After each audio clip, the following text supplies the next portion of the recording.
En esta ocasión corresponde hablar acerca del sistema reproductor femenino.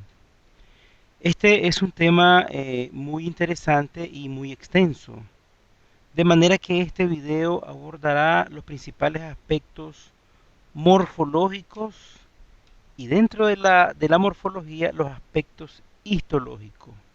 Vamos a dejar un poco a un lado los aspectos funcionales hormonales, porque eso sería otro capítulo. Entonces, con el objetivo de hacer un video breve, nos vamos a enfocar principalmente en los aspectos histológicos.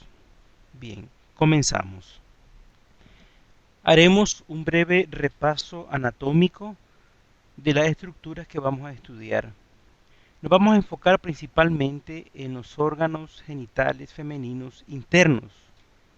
No vamos a estudiar, al menos en este video, los genitales externos. Vamos a hacer un repaso de todas las estructuras que histológicamente vamos a ir a ver en laminillas, es decir, de las cuales vamos a observar microfotografías al microscopio. Inicialmente tenemos la porción de la vagina. La vagina es un canal fibroelástico que tiene como principal función albergar o recibir el eyaculado que contiene aproximadamente unos 300 a 500 millones de espermatozoides. Más adelante vamos a ver perfectamente bien cómo están constituidas sus paredes. El otro órgano que corresponde ver va a ser el ovario. El ovario es un órgano muy interesante y va a abarcar una gran parte del video. Diríamos que es el órgano donde se están madurando los diferentes folículos, y en el interior de cada folículo existe el ovocito, que prácticamente es el gameto femenino, es la célula que va a aportar junto con el espermatozoide durante el proceso de fecundación la formación de un nuevo ser. Entonces hay toda una explicación que la vamos a ver nosotros acerca del el ovario y cada uno de los estadios de los folículos que se encuentran en él. El otro órgano que vamos a ver es el útero, que es prácticamente el órgano donde se va a albergar el producto de la fecundación y se va a desarrollar el producto. Y también va a cumplir con las funciones de expulsión una vez que el periodo de gestación ha concluido. Es un órgano muy importante y lo vamos a ver en detalle con todas sus capas, y ustedes van a aprender perfectamente bien cuál es su organización histológica. Y finalmente, el órgano que vamos a ver es la tuba o la trompa uterina, que es esta que está acá, ¿verdad? Como bien lo muestra la imagen, es el sitio donde ocurre el encuentro entre el espermatozoide y el ovocito, y es donde realmente ocurre el fenómeno de la fecundación. Una vez que ha ocurrido fecundación, el producto de la concepción o el huevo se va a ir a albergar a la cavidad uterina y se va a implantar. Estos temas están íntimamente relacionados con algunos temas embriológicos que abarcan la primera semana del desarrollo. Entonces, a veces es un poco difícil separar estos temas, y esto solamente sirve como un pequeño repaso para que ustedes pongan en contexto y recuerden cuál es la anatomía y la fisiología de manera bien superficial, bien rápida, para que nosotros podamos entender el por qué esos órganos tienen una organización histológica determinada. Esta es una imagen macroscópica de los ovarios, y solamente se las traemos para que ustedes vean el aspecto del ovario. Si lo viésemos de una manera externa, macroscópica, pues no veríamos nada, ¿verdad? Esto es necesario someterlo a un proceso de tinción, eh, preparación del tejido y un corte para poder observar cómo están estructurados y organizados desde el punto de vista histológico. Este es un esquema muy útil Los esquemas son muy útiles, siempre lo digo en los videos, los esquemas son muy útiles porque nos permiten tener una visión general, ideal de cómo está organizado el órgano. En este caso nosotros podemos apreciar que el ovario tiene una estructura periférica, que es lo que nosotros denominamos la corteza, y una estructura central que nosotros denominamos la médula. En la médula nosotros vemos que está llena de abundante tejido conectivo y una enorme cantidad de vasos sanguíneos, mientras que en la corteza nosotros observamos que se encuentran los folículos en diferentes estadios de maduración. Digamos que estos folículos son como especies de semillas que se van formando y van madurando y van cambiando su aspecto en el tiempo. Ahora bien, estos folículos no maduran todos a la vez, sino que cada mes se están estimulando entre 15 y 20 folículos para que maduren, de los cuales uno va a ser viable, es decir, al menos uno va a permitir ser fecundado. Y esto se corresponde con los ciclos ováricos y los ciclos menstruales. Por eso yo les decía que era un poco difícil separar una cosa de la otra.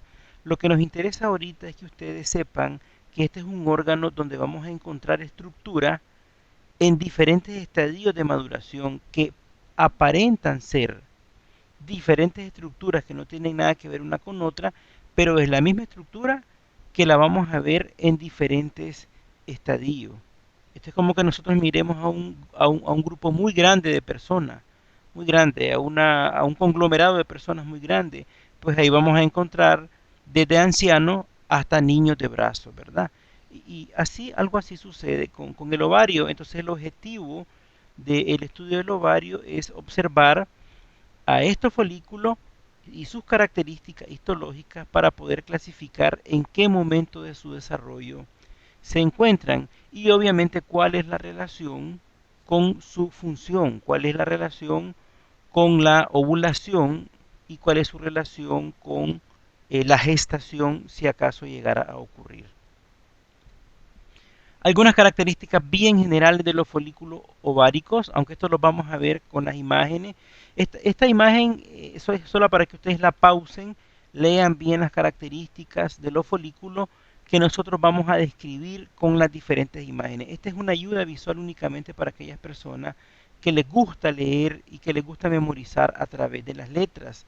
Sin embargo, vamos a proceder a hacer la explicación a través de las imágenes. Esta es una panorámica amplia, muy general, de lo que es una porción de la corteza ovárica, en donde nosotros podemos ver eso que yo les he venido mencionando de la maduración folicular. Entonces, si ustedes ven, hay estructuras desde las más pequeñitas, señaladas acá, unas que son de tamaño mediano como esta, unas más grandes y una enorme de este tamaño. ¿Sí? Entonces, cada una de estas estructuras, desde las más pequeñas hasta las más grandes, tiene sus características propias y tiene sus nombres que nos permiten poner en perspectiva cuál es su función en todo el ciclo ovárico. Y eso es lo que nosotros a continuación vamos a explicar. Un detalle que tenemos que observar acá es que el ovario está cubierto por un epitelio de tipo cúbico simple que se conoce como epitelio germinativo, mal llamado epitelio germinativo porque antes se pensaba que de este epitelio se derivaban los diferentes folículos. Ahora sabemos que este es un epitelio de cubierta y sabemos que el desarrollo y el origen y el desarrollo de los folículos y el ovocito tiene otra historia que la vamos a ver muy bien cuando estudiemos los temas de embriología. Entonces nosotros vemos que hay mucho tejido conectivo y en medio de ese tejido conectivo nosotros vemos a los folículos en diferentes estadios de maduración. Ahora vamos a ir a analizar folículo por folículo para ver cómo se llama y cuáles son sus características histológicas. Aquí tenemos el primero. Este primer folículo se conoce con el nombre de folículo primordial. No lo confundan por favor con el folículo primario. Este se llama folículo primordial, es el primero de los primeros, por decirlo de alguna manera. El folículo primordial tiene muchas características. La primera es su tamaño. Es una estructura muy pequeña Es una estructura que casi siempre la encontramos muy cerca del epitelio germinativo y eh, tiene alrededor de él, es decir, rodeando al ovocito. Y ese es otro detalle, no confundan ovocito con folículo. Ovocito es el gameto, es la célula que está dentro. Y el folículo es toda la estructura que cubre al ovocito y que se va desarrollando para brindarle nutrición y brindarle protección. Entonces, no es lo mismo decir folículo que decir ovocito. Aquí lo podemos observar en el esquema, unas células planas, y aquí tenemos al ovocito. Pero también lo podemos ver en las imágenes histológicas, y ahí está señalado el núcleo de los ovocitos, y está bien señalado las células planas. Aquí tenemos en otra imagen, aquí tenemos al ovocito, y lo caracteriza principalmente que está cubierto por células planas. Algo que, un detalle que se me ha olvidado mencionarle, es de que debajo del epitelio germinativo existe una capa gruesa de tejido conectivo que se conoce con el nombre característico de túnica albugínea eh, o túnica blanquecina, ¿verdad? Según el origen de su nombre. Esta túnica albugínea no solamente está presente en el ovario, sino que está también presente en los genitales masculinos, como ya ustedes se habrán dado cuenta. Entonces es importante recordar que también el ovario tiene túnica albugínea. Bien, eh, durante el desarrollo el folículo primordial crece y las células que antes eran planas ahora se tornan con un aspecto cúbico. Es decir, es como que si le echáramos aire a esta célula y se soplaran un poquito y ya el aspecto ya lo vamos a ver como de células cúbicas. Aquí vemos el esquema muy bien dibujado y también lo podemos ver en la microfotografía al microscopio, donde podemos ver que los núcleos ya son completamente redondos, evidencia de que esto es un epitelio cúbico simple. Es importante, hay dos tipos de folículos primarios. Un folículo primario unilaminar, como su palabra lo dice, tienen una única capa o lámina de células cúbicas, y otro que se llama multilaminar, que es el que vamos a ver a continuación. El folículo primario multilaminar, como su palabra lo dice, ya las células cúbicas se han dividido, han proliferado y han formado varias capas. Y esas capas pierden un poco el orden y ya las células se ven, aunque sí son cúbicas, la organización la van perdiendo y se ven un poquito dispersas, ¿verdad? Se ven un poquito desordenadas más bien. Y este es el aspecto que tiene en el esquema, porque ya hay mayor cantidad de espacio entre una célula y otra. Este es el esquema, pero aquí nosotros lo podemos ver en la microfotografía. Entonces ya ven, este se llama ovocito primario multilaminar. Por favor no lo confundan con el unilaminar, que solamente tiene una capa de células cúbicas. Y la otra diferencia es el tamaño. Los folículos primarios multilaminares son más grandes que los primarios unilaminares. ¿Qué nos indica la lógica? Que estas células van a seguir proliferando, que este folículo va a seguir creciendo. ¿Y qué empieza a ocurrir con este folículo? Empieza a penetrar líquido o empieza a penetrar agua al interior del folículo. Y esa no es agua común, ¿verdad? Es líquido lleno de nutrientes que se conoce como licor folicular. Ahora bien, ese licor folicular empieza a abrir espacio y a separar a la célula. Y se empieza a formar lo que nosotros conocemos como folículo secundario. En el folículo secundario ya podemos ver un folículo mucho más grande, podemos ver una enorme cantidad de células muy desordenadas, ya perdieron el orden completamente, pero ya podemos empezar a ver que mucho líquido, mucho licor folicular ha penetrado y ha formado lo que nosotros conocemos ahora como folicular. Aquí lo vemos en el esquema, el espacio, y aquí vemos el espacio en la microfotografía. Hay un pequeño detalle, este espacio no es único, este espacio puede ser múltiple, es decir, líquido sigue llegando y se empiezan a abrir más y más espacio. Entonces, ¿cuál es el concepto de un folículo secundario? Es un folículo primario multilaminar al cual ya le ha penetrado licor folicular, y ya eso es evidente en la microfotografía, cuando ya el líquido ocupó un espacio y separó a las células completamente. Aquí hemos tomado el cuidado de ponerle otras imágenes de folículos secundarios para que ustedes vean que cualquier folículo grande con células muy desordenadas, que todavía tiene el ovocito en el centro, pero que ya tiene imágenes de líquido dentro de él, de licor folicular. Pues mira, aquí hay una bien formada, aquí hay otra bien formada y aquí hay otra información.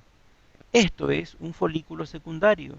Ahora, estos espacios pueden coalescer y formar uno solo, como en este caso, y formar un antro mucho más grande de licor folicular, y también este se sigue llamando secundario. ¿Qué sucede con el secundario para que pase a terciario? La lógica nos indica que sigue llegando líquido, se siguen abriendo más espacios, por lo tanto el volumen del folículo va a crecer de una manera considerable. El folículo se hace mucho más grande, mucho más grande. Y este ovocito, que antes ocupaba una posición central, ahora empieza a ocupar una posición más periférica, es decir, empieza a hacerse a un lado, producto de la llegada de esas enormes cantidades de licor folicular. Y finalmente tenemos al denominado folículo terciario, que otros libros le llaman folículo de Graf, folículo de von Graf o folículo maduro. De cualquiera de esos nombres pueden encontrarlo en las diferentes literaturas. Entonces aquí tenemos que es un folículo muy grande, donde ya todos los espacios de licor folicular coalescen y forman un solo antro muy enorme, muy grande. Y ahora este señor, que ocupaba una posición central, empieza a rodearse por restos de las células y van a formar una especie de cubierta alrededor. Estas, estas células se denominan células del cúmulo óforo y van a formar una estructura que se conoce como la corona radiada, que luego vamos a ver que eso tiene su significado cuando veamos el fenómeno de ovulación en los temas de embriología. Ahorita solamente nos corresponde ver la parte estructural. Y aquí tenemos una fotografía, aquí tenemos, miren, todo esto es el antro folicular, ya las células han quedado completamente dispersas y las únicas que quedan acumuladas están alrededor del ovocito, acá. Y este es el ovocito que ya está completamente de lado. Aquí nosotros vemos otro folículo en diferentes estadios de maduración y vemos la comparación del tamaño. Estos son folículos primarios, comparado con un terciario, la diferencia es enorme. De hecho, esta estructura es visible al ojo humano y puede medir hasta 25 milímetros, es decir, 2.5 centímetros, que ya el ojo humano lo puede discriminar y lo puede ver. Este folículo ya está listo para un proceso que se conoce como ovulación. La ovulación es un fenómeno muy interesante desde el punto de vista fisiológico, que no habrá tiempo de entrar en detalle con él, ¿verdad? Pero hay otras ayudas visuales, hay otros videos, sobre todo el de la primera semana en los temas de embriología en este mismo canal, que les permite ahondar un poquito más en los fenómenos de la ovulación.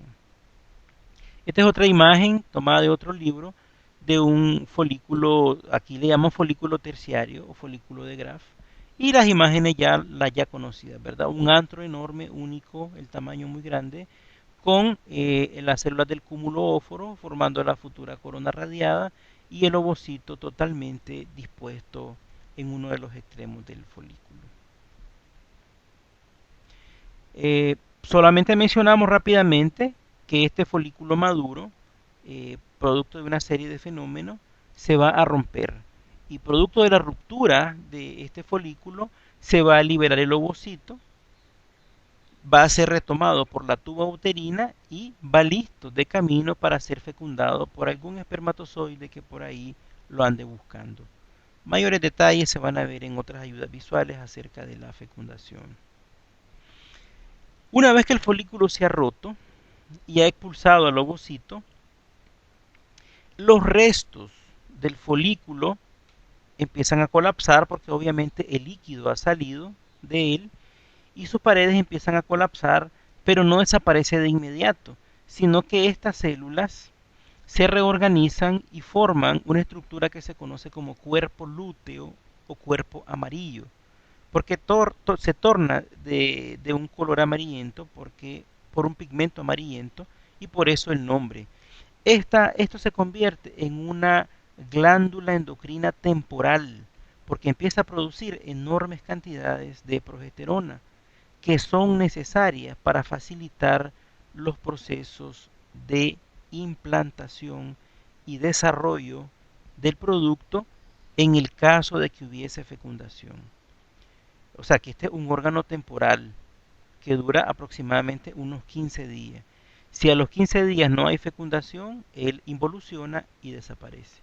Pero si hay fecundación, él se continúa desarrollando y continúa aportando progesterona para el buen desarrollo del embarazo.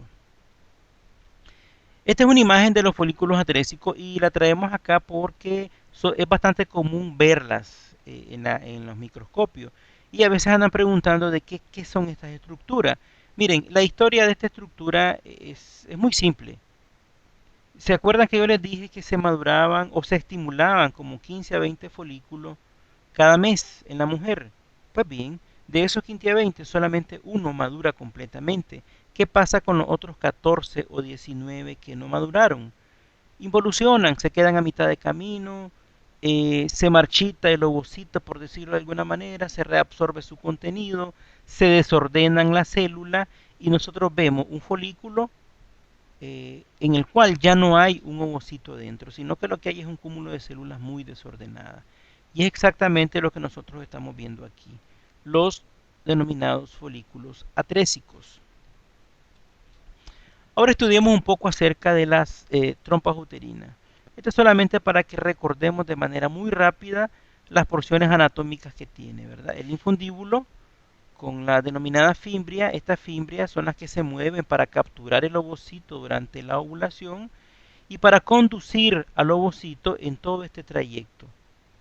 Usualmente en esta zona, que es la más amplia, es donde ocurre la fecundación. Aquí por aquí llegan los espermatozoides y por aquí llega el óvulo y pues este es el sitio glorioso donde la vida de un nuevo ser ocurre. Aquí tenemos el istmo y la denominada porción intramural o intersticial, que es donde penetra directamente al útero. La parte que más nos interesa es la histología de la tuba uterina o de la trompa uterina, también conocida como trompa de Falopio. Y básicamente esta es la histología. Sus paredes se componen de 3 capas. El esquema es muy parecido al de todos los órganos huecos. Tiene una mucosa que presenta una gran cantidad de pliegues, que es una característica importante de la tuba uterina. Tiene un epitelio de tipo cilíndrico simple, con células ciliadas y no ciliadas, y tiene una abundante lámina propia hecha de tejido conectivo laxo, como todas las láminas propias. Carece de submucosa y luego tiene una muscular externa. Esa muscular externa tiene una disposición característica que es una capa circular interna y una externa longitudinal, pero que no se define tan bien, ¿verdad? Esta disposición, si ustedes se fijan, es bastante parecida a la del intestino y es porque la tuba uterina también sufre movimientos peristálticos muy suaves, de una manera mucho más rítmica, distinto a la de la función intestinal, pero son dependientes de hormonas. Es decir, la movilidad de la tuba uterina depende del estado hormonal. En el momento que se requiere el transporte tanto del ovocito como del espermatozoide, las condiciones hormonales facilitan esto y hacen que los movimientos de la tuba sean más rítmicos, más organizados y faciliten el encuentro del espermatozoide con el ovocito. Y finalmente tenemos una serosa en todo su trayecto. No tenemos adventicia, ¿por qué? Porque no necesitamos limitar la movilidad, más bien tenemos que mantener libre, fluido el movimiento de la tuba uterina. Por lo tanto, tiene una serosa en todo su trayecto. Esta imagen vemos casi lo mismo, ¿verdad? Vemos la luz de la tuba uterina y vemos la enorme cantidad de pliegue. Algo muy característico es la enorme cantidad de vasos sanguíneos. Miren, todas estas son arterias y venas, arteria, venas de tamaño mediano que están ubicadas en la capa serosa. Esto es tan así que algunos libros dicen que existe una capa subserosa, que es la que está ocupada por estos grandes vasos sanguíneos. Sin embargo, nosotros manejamos solamente sus tres capas, la mucosa, la muscular externa y la serosa, ¿verdad? Es decir, incluimos a estos vasos sanguíneos dentro de la capa serosa. Pero se lo mencionamos para que ustedes sepan que hay otros libros que eh, mencionan otra subcapa ahí, ¿verdad? Para que no se creen confusiones. Un acercamiento es importante verla muy de cerca para verificar que el epitelio es de tipo cilíndrico simple, no hay ninguna duda, ustedes ya lo conocen, con células ciliadas, ahí está, ¿verdad? Este es el único lugar, aparte del tracto respiratorio, donde podemos ver cilio, así, también definido, ¿verdad? Entonces, ¿por qué no lo podemos confundir con epitelio respiratorio? Muy simple, el epitelio es cilíndrico completamente y también tiene células no ciliadas, denominadas también células en clavo. Aquí miren, estas son partes áridas de cilios y aquí son células ciliadas. Yo, verdad, de una manera muy coloquial, divertida, les digo que tiene células peludas y pelonas, solamente con el objetivo de que ustedes recuerden esta imagen y les pongan un nombre técnico correcto, que son células ciliadas y células no ciliadas. Igual, la cantidad de cilios y la cantidad de células ciliadas y no ciliadas es dependiente de hormonas, como todo en la tuba uterina. Bien, llegamos al útero.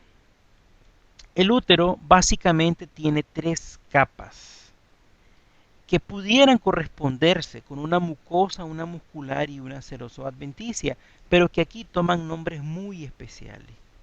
Aquí la capa mucosa se le conoce como endometrio y no se le puede llamar capa mucosa del útero porque su nombre más correcto es endometrio. Tenemos la capa muscular que se conoce como miometrio y la capa más externa que se conoce como perimetrio. Entonces, ¿qué nosotros observamos acá en las llaves grandes amarillas? El endometrio. El endometrio va desde la superficie de la luz del útero hasta más o menos acá. ¿Sí? Ahí se logra ver que es una capa sumamente glandular. Ahora, estas glándulas varían según el estadio en la que se encuentra el ciclo hormonal en la mujer. Sin embargo, el endometrio tiene dos subcapas. Tiene una capa funcional que va de acá más o menos hasta acá. Y esta capa que es más oscura, donde las glándulas son más pequeñas, que se denomina capa basal. Esto tiene su lógica. La capa basal es como diríamos las raíces de los vasos sanguíneos y de la glándula. Y la capa funcional es la que se desprende de manera cíclica durante los ciclos menstruales en la mujer si no hay fecundación.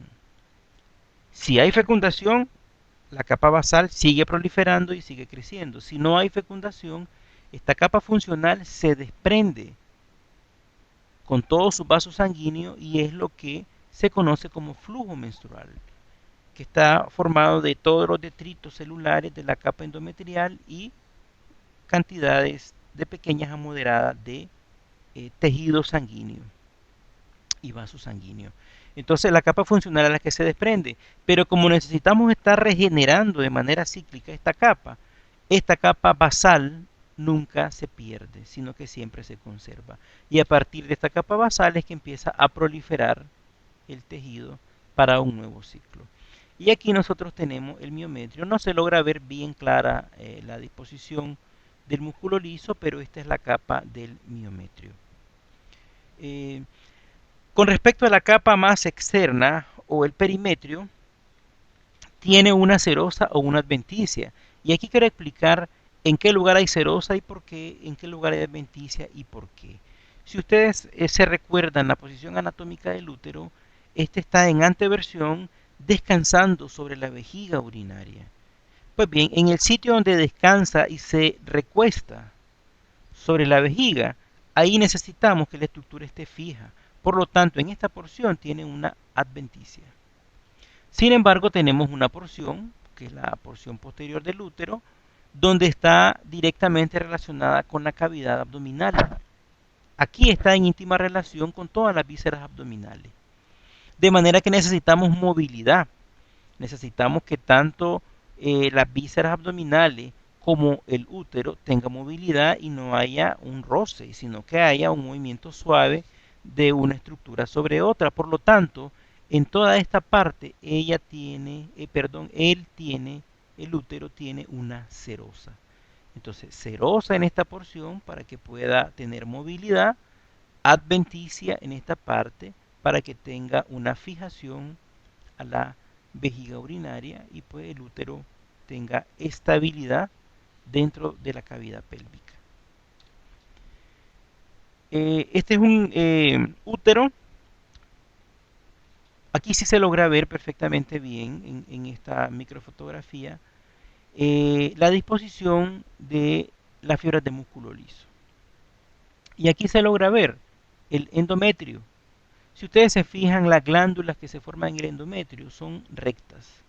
Esto constituye la fase proliferativa, ¿verdad?